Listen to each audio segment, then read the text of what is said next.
So ngayon, pag-aaralan natin ang division of decimals. So paano nga ba na tayo magdi-divide ng decimals? So meron tayong number 1, 2 divided by 5/10. So ang turo ko, yung nauunang number, siya ang tinatawag nating dividend. So ilalagay natin siya sa loob. At yung nasa labas, yun ang divisor. So ilalagay natin siya sa labas. So ito lamang po ay technique na tinuturo ko para matandaan ng estudyante yung pagdi-divide, para hindi sila nalilito. So, anong gagawin? Kailangan po yung ating divisor ay whole number. So, para maging whole number yan, mag-move tayo ng decimal places. Depende po kung para maging whole number siya. So, by this case ay isang movement. So, para maging 5. Then, ganun din sa dividend. But this time, wala tayong decimal point. So, ang lagi kong tinuturo, pag whole number, ang decimal point niya ay nandito sa pinakakanan. Tabi ng pinakakanang number. So, nag-move tayo dito ng isa, mag-move din tayo dito ng isa. So, ngayon, tinuturo ko, kapag may curve na ganyan, may number siyang sasaluhin. Pag wala, lalagyan natin ng 0. So, ano na yung mga bagong numbers natin? So, meron tayong 5. And meron tayong 20.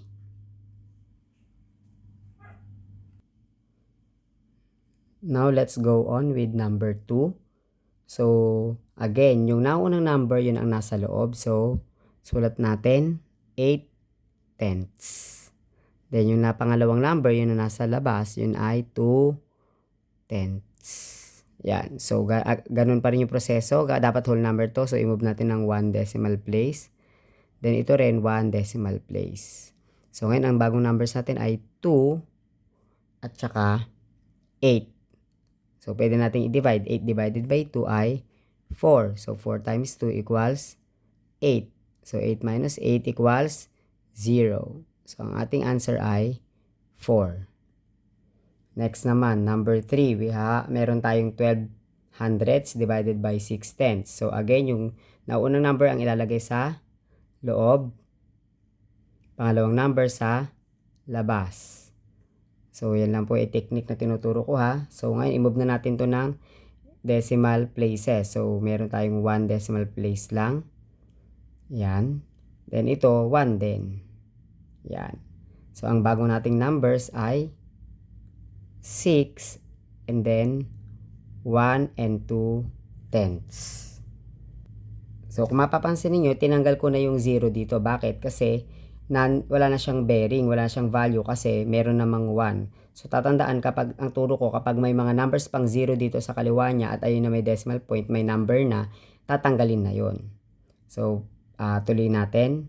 So, ngayon, una natin i-divide yung 1. 1 divided by 6, hindi pwede. So, maglalagay tayo ng 0. So, nagpapalagay na ako ng 0 kapag yung dinidivide nating number ay nasa tabi niya yung decimal point. So, ganun po yung tinuturo ko, ano? So, ngayon, kokopyahin natin yung decimal point sa taas. And then, yung 12 na ngayon. 12 divided by 6 equals 2. So, 2 times 6 equals 12. So, subtract natin. So, 0 na. So, the answer is 2 tenths. So, proceed tayo sa number 4. So, ang ating dividend yung nasa loob, yung 3 and 57 hundredths. At ang nasa labas ay ang 7 tenths. So, ulitin ko po, technique lang po yun ha. Or para matanda lang na estudyante yung loob, labas, yung ganong terms po. No? So, gawin natin itong whole number. So, move natin isang decimal place.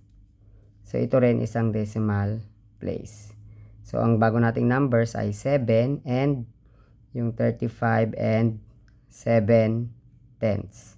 So, ngayon, 3 divided by 7, hindi pwede. Maglalagay ba tayo ng 0? Hindi. Kasi hindi pa naman niya katabi yung decimal point. So, yung ngayon, yung 35 na ngayon ang di-divide natin. 35 divided by 7 ay 5. So, 5 times 7 is 35. So, 0. Bring down 7. Ayan. So, tatandaan, tinuturo ko rin. Ito na ngayon yung focus natin. Hindi na nasa loob. Ito nasa baba na ngayon ito. So, ito na ngayon ang i-divide natin. So, pero bago yon, kukopihin na natin yung decimal point. Ayan.